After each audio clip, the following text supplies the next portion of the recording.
Что это было? Первым, да. Артём! Сейчас не будет вонять. Сейчас задымим все. Сейчас не будет пахнуть, сейчас кальяном завоняет, бля. Дурак.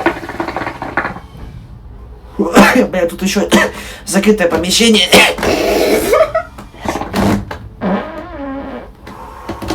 Извини, бля, терпел. Сейчас я задымлю, не будет пахнуть, все будет нормально. Успокойся. Асфадаев. О, бля, пиздец. Открывай. Ужас, Артём, я не буду сидеть с тобой. Иди сюда. Нормально.